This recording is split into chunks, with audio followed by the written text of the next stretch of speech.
Thank you. Thank you.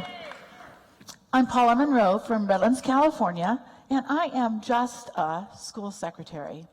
Now, when I go to work in the morning, I log onto my computer, I check a few emails, I answer some phone calls and set a few appointments. Students to me are just attendance records. And I know many of you in the audience will agree with me because you too are just a math teacher, or just a custodian, or just a kindergarten teacher. Why should we care if our students come to school hungry, are being abused or bullied? Why should we care if our students are homeless or just lost a parent? Now, how ludicrous does that sound? Does anyone in this audience believe a word I just said? Sadly, some of us in the education workforce have been beaten down and belittled for so long that we begin to believe this lie. If we believe we are just service providers, what chance do our students have? Now, I started in public education in 1987 as a paraeducator. I quickly learned that I was a vital part of the education workforce, that I could make a difference in students' lives. So in 1987, for the last 27 years, I have devoted my entire professional life to the students and staff of Redlands Unified School District and to my union. When I first went to work for the district, the NEA ESP members belonged to an organization called Cal ESP, and the teachers belonged to our state affiliate, the California Teachers Association. And when at that point, it was a teachers union. And at that point, as a Cal ESP member, when I attended a meeting, I was directed to my seat in the back of the room in the non-voting members and visitors section. I can tell you as an educator and as an individual what it felt like to be invisible. For 6 years, I attended CTA meetings, and I would often hear speakers from the hotel workers unite here, or the farm workers being recognized and honored for their value and contributions, all while Cal ESP leaders sat in the back of the room in the non-voting members and visitors section.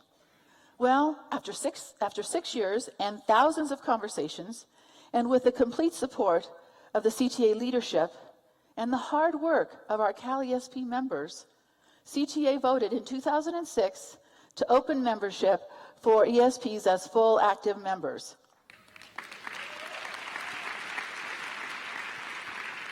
It was truly validating for us, but for me, the most exciting moment was when I was invited on stage with the CTA officers, and we welcomed our Cal ESP leaders from the back of the room to stand up and come and take their seats among the voting section and the CTA colleagues.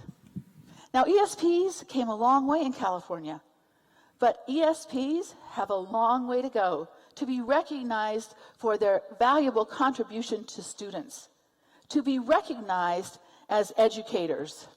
You know, every year, I watch the president's back-to-school speech, and every year he talks about the entire education workforce, except for ESPs.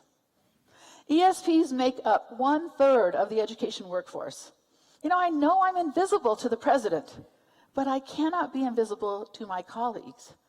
So each and every one of us in this room has a duty to honor and respect the valuable work that these men and women do, to recognize them as part of the education team.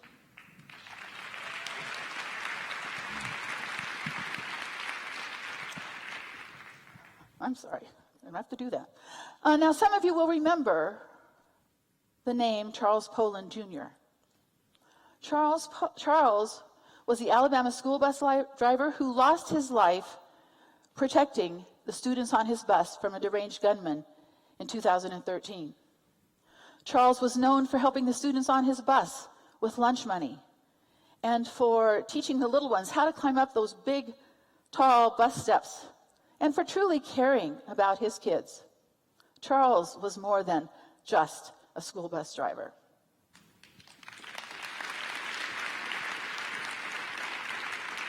Hello. And then, some of you probably heard about the paraeducator who was injured during the disastrous tornado in Moore, Oklahoma in 2013. She was the one whose leg was impaled by the leg from a student desk. She was injured while covering and protecting her first grade students. When Suzanne Haley was injured, she didn't panic. Instead, she calmed her first graders' fears by talking to them about the shiny stickers and rubber stamps they were using on their end-of-the-year scrapbooks. Now, these stories made national news and are truly stories about exceptional and ESPs doing exceptional and heroic things. But ESPs on a daily basis help students plant gardens to learn about nature and nutrition. ESPs visit students in their home and connect them to social services. ESPs transport students to school safely and on time every day. ESPs prepare and serve 2 nutritious meals to students.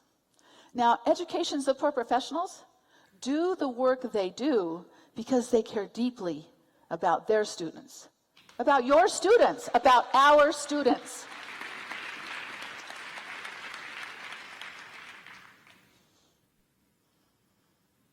Now, in my years as an educator, I've seen all kinds of students come through my school. But if there's one thing I've learned, it's this. These students are not just attendance records. They are not just bodies we feed in the cafeteria.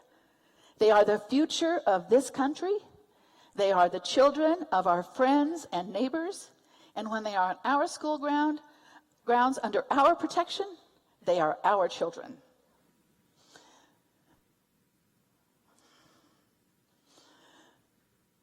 And for that reason alone, no one can say to us ever, you are just a teacher or just an education support professional. Now, our students are whole persons and someone's most beloved child. And the students that have come into my life have been artistic, loud, quiet, funny, intellectual, gregarious, quirky, spontaneous, but they've also been sad and depressed, disillusioned, disengaged, abused, and lost. All of us every day meet and care for that whole student.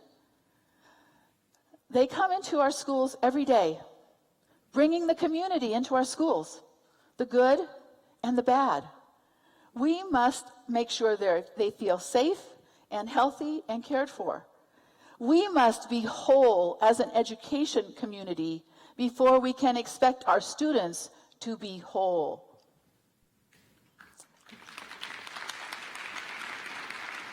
That means that teachers and education support professionals need to come together and work as a team of educators.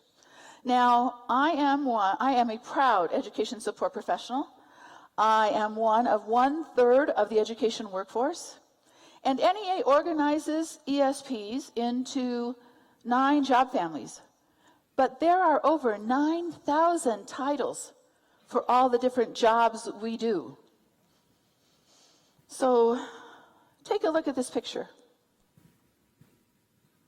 Can you tell me which one is the bus driver?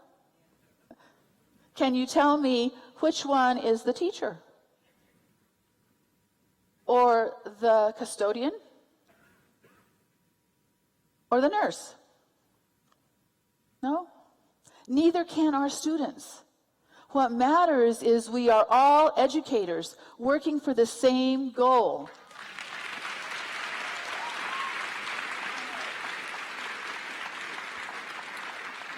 To help our students succeed.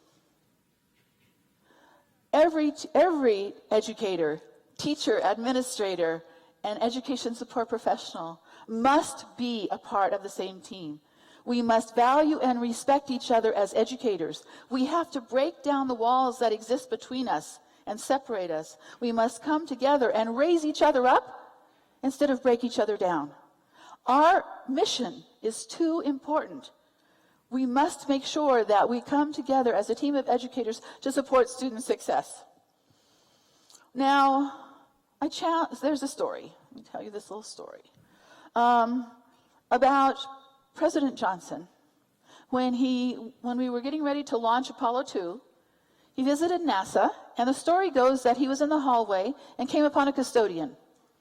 And he asked the custodian, "What are you doing?" And without hesitation, the custodian responded, "I'm putting a man on the moon." Now, the thing is, everyone at NASA was on the same team, working for the same goal, and they succeeded.